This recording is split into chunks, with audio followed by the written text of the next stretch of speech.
بسم الله الرحمن الرحيم نحمده ونصلي ونسلم على رسوله الكريم أما بعد فأعوذ بالله من الشيطان الرجيم بسم الله الرحمن الرحيم إن الصلاة كانت على المؤمنين كتابا موقوتا وقال رسول الله صلى الله عليه وسلم جعلت قرة عيني في الصلاة صدق الله وصدق رسوله النبي الكريم اللهم صل على سيدنا ومولانا محمد وعلى آل سيدنا ومولانا محمد وبارك وسلم۔ اللہ سبحانہ و تعالیٰ کا بہت بڑا کرم اور احسان ہے کہ ہفتے میں تھوڑا سا یہ وقت نکال کر آپ ساتھیوں کے ساتھ، آپ طلباء کے ساتھ کچھ بات کرنے کا موقع ملتا ہے، اور وہ بہت ساری باتیں جو ہمارے دین کا حصہ ہے، اور ہر مسلمان کے لیے اپنے دین کو سیکھنا بھی ضروری ہے، اور اپنے دین کو سیکھنے کے بعد اس پر عمل کرنا بھی ضروری ہے۔ آپ حضرات یہاں طالب علم ہیں، قرآن ناظرہ پڑھتے ہیں، قاعدہ پڑھتے ہیں، حفظ کر رہے ہیں، اور باقی طلبہ جو ہے وہ اسکول کے طلبہ ہیں۔ سب کے یہاں آنے کا مقصد ایک ہے کہ ہم دین کو سیکھ لیں۔ سب کا مقصد کیا ہے؟ دین کو سیکھ لیں۔ اور جب انسان دین سیکھ لے تو اس پر لازم ہوتا ہے کہ اس سیکھے ہوئے دین پر عمل کر لیں۔ بات سمجھ گئے؟ آپ میں سے کتنے بچے ایسے ہیں کہ جو سائیکل چلاتے ہیں؟ وہ ہاتھ اٹھائیں۔ چلا سکتے ہیں، سیدھا ہاتھ، الٹا نہیں۔ جو سائیکل چلاتے ہیں پراپر، نیچے کر لیں، نیچے کر لیں ہاتھ۔ اور کتنے طلبہ ایسے ہیں جو بائک چلاتے ہیں؟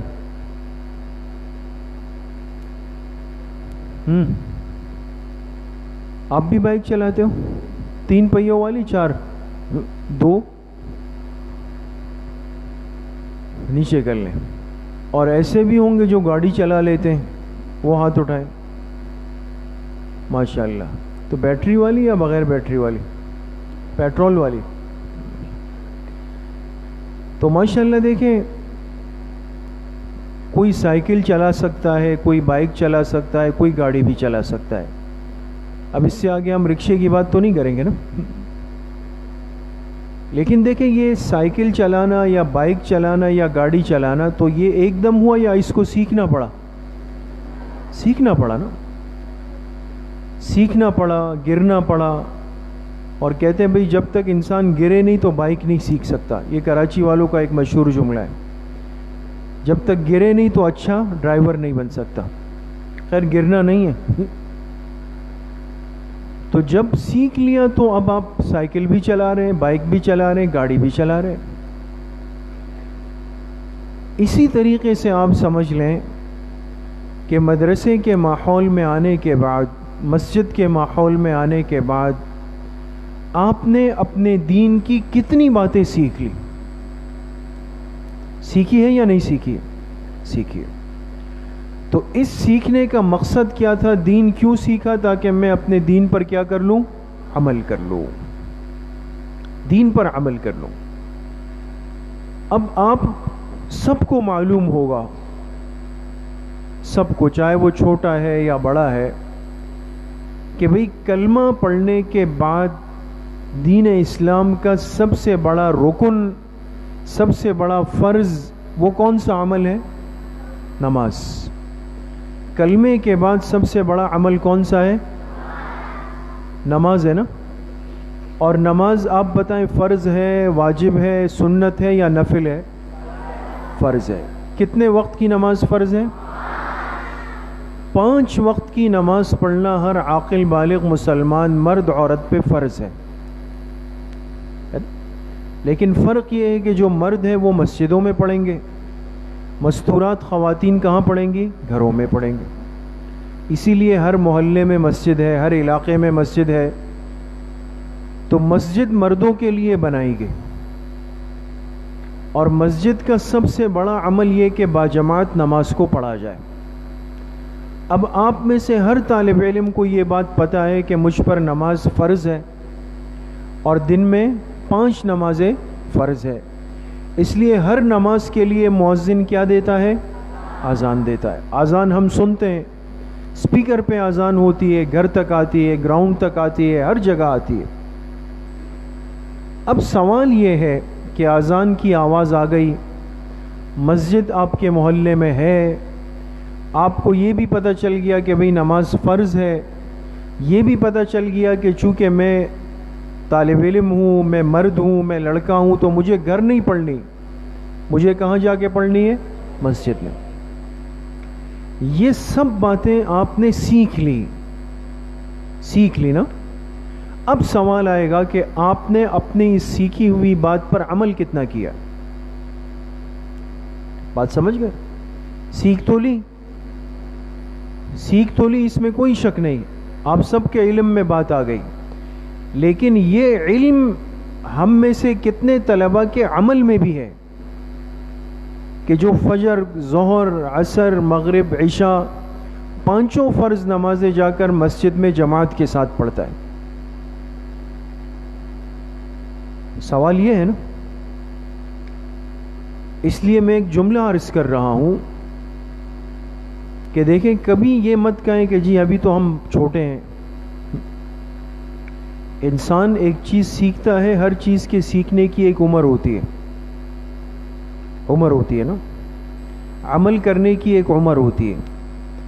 اب آپ لوگوں کی کلاس میں اگر اگلے دن آپ لوگ آئے اور قاری سلیمان صاحب کی کتاب میں آپ نے دیکھا بھئی ایک بابا جی بھی بیٹھے ہوئے ہیں، سفید داڑھی والے بابا جی بیٹھے ہوئے ہیں.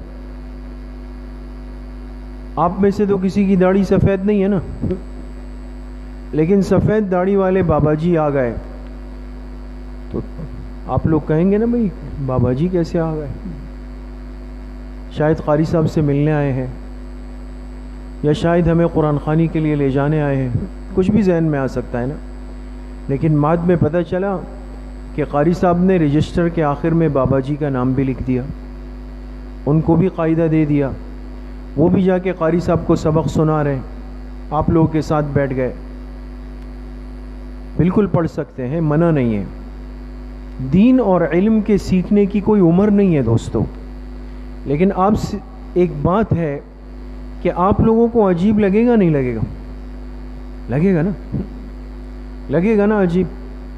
یہ عجیب کیوں لگ رہا ہے؟ اس لیے کہ اس چیز کی عمر گزر گئی.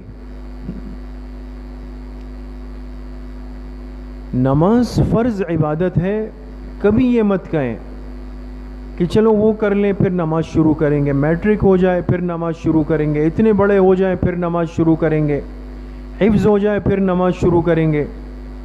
یہی جملہ بولتے بولتے بولتے بولتے بڑے بابا جی بن جائیں گے، نماز کی عادت نہیں بنے گی. سمجھ گئے؟ اس لیے نماز کی عادت اس مسلمان کی زندگی کا حصہ ہوتی ہے جو بچپن سے نماز کا عادی ہو. کب سے؟ بچپن سے نماز کا عادی ہو. اور کتنے آپ یقین کریں محلے میں ایسے بچے ہیں بعض جو فجر کی نماز میں آتے ہیں پابندی سے، فجر میں اپنے والد صاحب کے ساتھ فجر میں آتے ہیں، وہ ہمیں نظر آتے ہیں مسجد میں. تو بہت خوشی ہوتی ہے، دل خوش ہوتا ہے کہ دیکھیں کتنے اچھے فرما بردار ماننے والے بچے ہیں کہ جو فجر کی نماز کے وقت بھی اپنی نیند قربان کی، بستر چھوڑا، سب گھر والے سو رہے تھے لیکن یہ آ گئے، وضو کیا، نماز پڑھی، پھر اپنے والد صاحب کے ساتھ واپس چلے جاتے. یہ تو ہمت ہے، ہمت تو کرنی ہوتی ہے دوستو. تو کبھی بھی فرض نماز جماعت سے ضائع نہیں کریں، ٹھیک ہے؟ فرض نماز جماعت سے ضائع نہیں کریں، مسجد میں پڑھیں، اور دور کی مسجد میں نہیں، قریب کی مسجد میں. کون سی مسجد میں؟ بعض دفعہ یہ بھی ہوتا ہے کہ جی وہ میرے دوست نا اس والی مسجد میں، میں وہاں جا رہا ہوں. اس بیچ میں سڑک بھی آ رہی ہے, ٹریفک بھی آ رہا ہے, لیکن بلا وجہ ایک دوستی کو پورا کرنے کے لیے جا رہے ہیں. گھر والے الگ پریشان, والدہ الگ پریشان, کہیں گے بھئی بیچ میں سڑک ہے, بچہ جا رہا ہے, خدا نخواستہ اونچ نیچ ہو گئی, آپ بھی گھر والے سب پریشانی میں آ جائیں. کسی کو تکلیف میں ڈالنے کا ذریعہ نہ بنے. بھئی جو اس مسجد کے قریب رہتا ہے وہ یہاں پڑھ لے, جو سبحانی مسجد کے قریب رہتا ہے وہاں پڑھ لے, نیو ٹاؤن مسجد کے قریب رہتا ہے وہاں پڑھ لے, جہانگیری مسجد کے قریب رہتا ہے وہ وہاں پڑھ لے. بات سمجھ گئے؟ ہر ایک کے گھر کے نزدیک تو کوئی مسجد ہوگی نا, یا نہیں ہے؟ مسجد ہے, مسجد ہے, لیکن نماز ہو رہی ہوتی ہے, ہم باہر گھوم رہے ہوتے ہیں. کوئی سائیکل پہ گھوم رہا ہے, کوئی ایک دوسرے کے پیچھے بھاگ رہا ہے. اور آج کل کچھ دنوں کے بعد یہ گائیں بکریاں آنا شروع ہو جائیں گی. یہ مت کریں دوستو. اچھے طلباء کی پہچان یہ نہیں ہے کہ ٹوپی سر سے اتری ہوئی ہے اور گائیں کے پیچھے ایک پوری جماعت جا رہی ہے. دیکھا ہے نا, ایک گائیں جا رہی ہوگی اور پیچھے 25-30 بچے اس کے پیچھے جا رہے ہوں گے. یہ بیل آیا ہے, میں اس بیل کے پیچھے پیچھے جا رہا ہوں. بھئی آپ نے کیا کرنا ہے؟ جا کے دیکھ لیا, چلو بھئی اللہ قبول فرما لے, واپس آ جائے. کیا خیال ہے؟ یا گائیں کے پیچھے گلیوں میں گھومنا ہے؟ ہاں, تو اچھے طلباء, اچھے بچے اس طرح نہیں کرتے. صاف ستھرے طلباء اس طرح نہیں کرتے. آپ کے پاس آپ کا یونیفارم ہے, آپ کی ٹوپی ہے, آپ کی ایک پہچان ہے.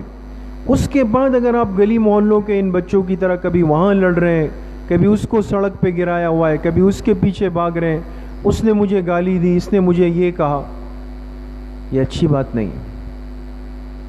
ترتیب کے ساتھ آئیں, ترتیب کے ساتھ جائیں. جیسے ہی اذان کی آواز آ جائے تو سارے کام چھوڑ دیں اور وضو بنا کر سیدھا کہاں پر آ جائیں؟ مسجد میں آ جائیں.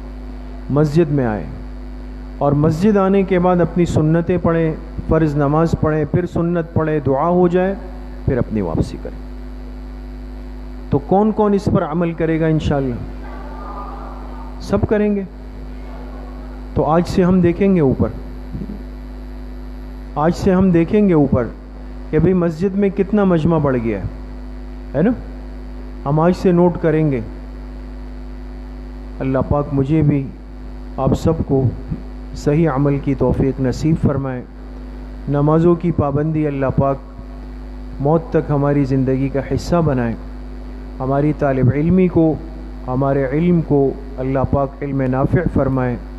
وآخر دعوانا ان الحمد للہ رب العالمین.